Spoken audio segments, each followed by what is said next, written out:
So we just pulled off the side of the road. It's some town, Laredo, I guess. It's on the coast. We had some time to kill, so we're just goofing around. Came down to the beach, saw little vending machines, thinking about getting a drink. We walked over, and they have hand sanitizer in this thing. There's the sign for it, and there's the hand sanitizer down there. So it's €8, which you say, oh, that's a lot of money, but we've basically run out of hand sanitizer. All the cities are out of it. And then we found some yesterday, a bottle about that size, and they wanted €25 for it.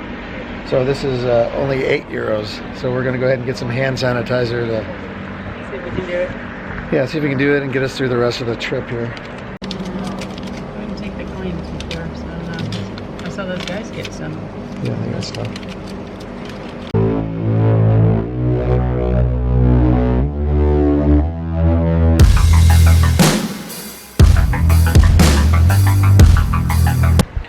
We just talked to a restaurant owner who came out of his shop. And what did he tell us? He said that everything in Cantabria, which is the state we're going to, is closed for 15 days, including everything except supermarkets and the pharmacies.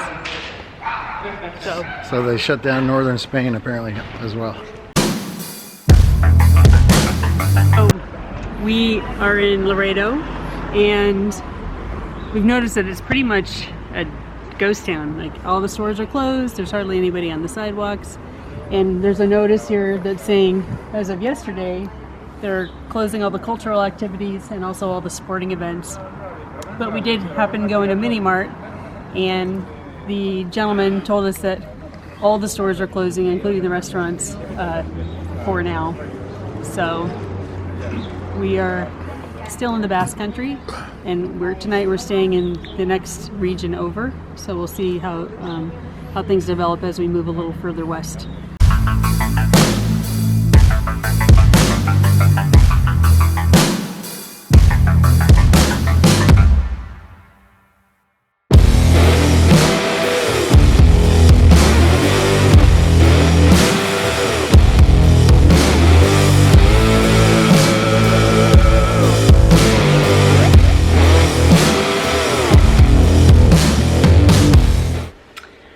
We just got to our room in San Vicente de la Barquera, and we have a cute little room in a posada. Let me give you a little tour.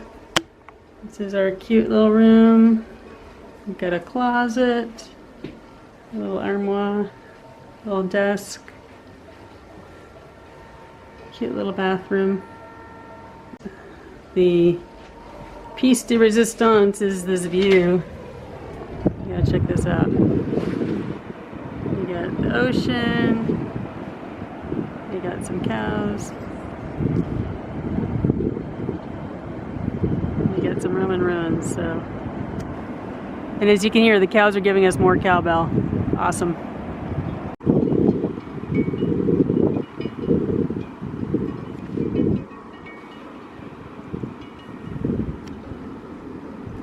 Okay, we just pulled into the parking lot of the grocery store. I think it's called Lupa, and we're in northern Spain. Not sure exactly what town this is.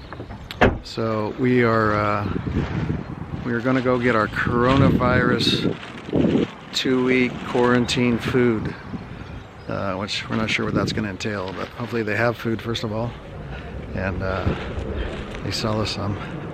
For the next 2 days, we only can get stuff that we can take out of a fridge, because we're at a B&B and they basically said we can use their fridge, but they didn't say we can cook. Yeah. So that's a whole other set of stuff. Yeah, so we're looking for food for a couple days, and then some dry goods that may get us through a couple weeks. Hopefully they've got rice. Some of the shelves have been pretty deserted, so we'll see what the shelves look like in here.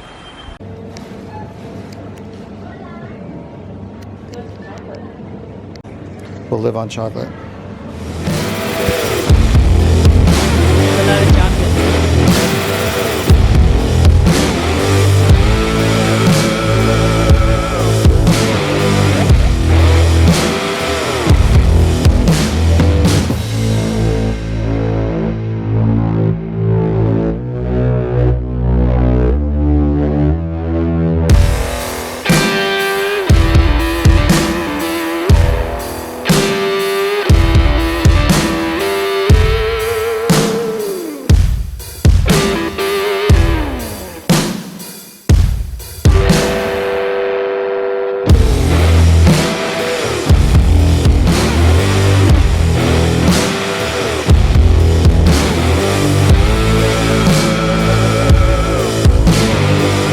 is our haul. This is our disaster prepping. We've got rice, lentils. There were basically no vegetables at all, but we got a little fruit. All this for 53.65 euros. And we're hoping we won't starve over the next couple of weeks. We shouldn't. Well, our plans in Spain have changed again. For the last 3 or 4 days, every day, probably 2-3 times a day, we've had to make new decisions, new choices based on what was happening in Spain and around the world with coronavirus.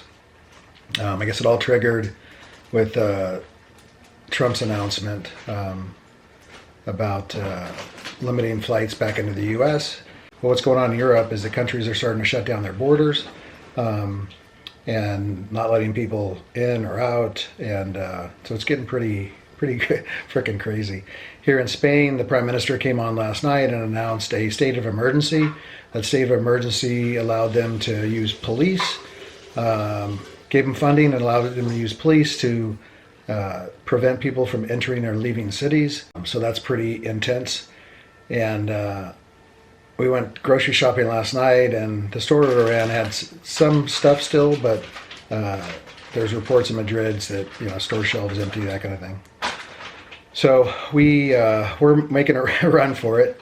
We decided to leave and go back to the U.S. So we think we have a flight out of Madrid tomorrow morning.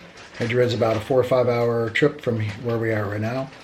So we'll take a flight from Madrid to Newark, get screened in Newark, and then hopefully they'll allow us to go on to our final destination in Houston. And then we'll be required to immediately self-quarantine for 14 days is our understanding. Again, we'll find out more in Newark if we get that far. So for us, since we don't have a home, we think that means we're going to go live in our truck camper in the middle of nowhere, boondocking by ourselves, but we'll just have to see if that plays out, or we need to make some changes to that as well. So that's the plans. We're scrambling right now to get packed up here in the hotel. Like I said, we're about 6 hours away from Madrid. We found an Airbnb that will allow us to spend the night. So I didn't say the state of emergency also shut down all restaurants and hotels. So there's literally nowhere for us to stay anymore and nowhere for us to eat. So instead of living out of our car, we decided to make a run for it. So what else, honey? We're just hoping the flight still goes and that everything goes as smoothly as possible from here through tomorrow night when we get into Houston. Yeah, so crazy times, and it doesn't sound like it's all that much better in the U.S., but we'll take our chances there. So anyway, we'll see you down the road. So we're just getting ready to leave for Madrid and drive, but as we mentioned in the video earlier, there's no restaurants open. Made sandwiches. This is what we're taking with us basically. I've got salami sandwiches, I've got some oranges, mandarins, some cookies, chips, and we have a few bottles of water. So we won't starve on the trip to Madrid, and then when we get there, we have all the groceries that we bought to get us through the next 2 weeks to dig into and make some dinner. And I think we've got a little kitchen, so we'll show you that when we get there. Bye. So we just pulled over to a service station, a gas station, Pepsol, we were originally going to grab the camera because it was locked in the back trunk and we wanted to take some pictures, but then I thought I'd get stop and grab a soda or something to drink, and the gas station's closed. So this is a giant gas station on a major interstate and it's closed. So it is Sunday, but now we're scratching our heads going, is it just because it's Sunday? Is it just because it's maybe before noon? We don't really know. Or is it the coronavirus? It's closed because of the coronavirus. In which case we hadn't considered not being able to get gas. We hadn't considered about not being able to get gas. We've got 400 kilometers to go to Madrid. I think we can get there, but it just... That's another level of stress. Yeah, it's just one of those things, and you're just not sure like what the answer is to it, And so it's just another thing, another variable that adds to the stress, but it's an adventure. It's a total adventure.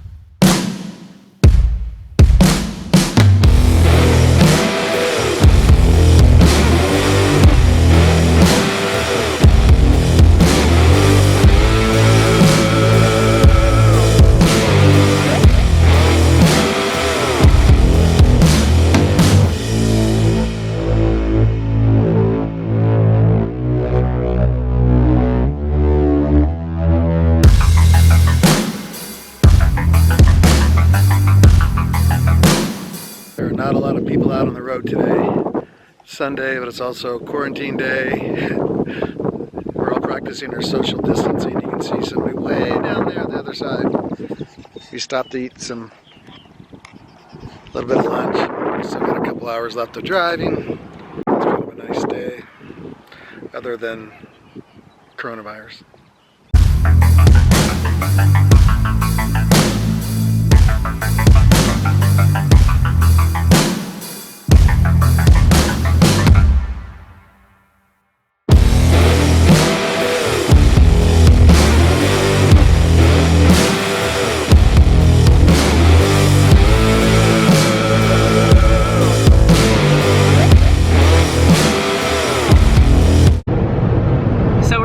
To Madrid, and since we left this morning, the overhead traveler information board has changed.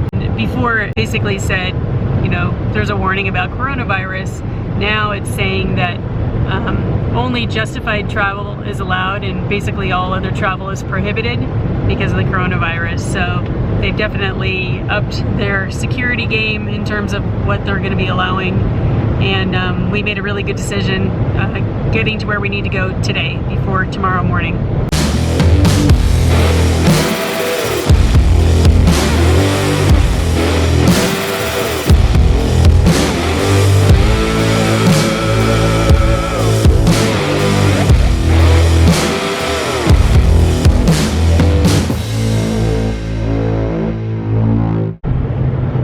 Okay, we're on our way to Madrid.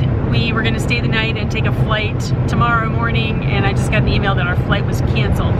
So we're going to head straight to Madrid airport and see what they can do for us. They did say there's a flight the next day, so we'll just see what happens, and we'll keep you posted.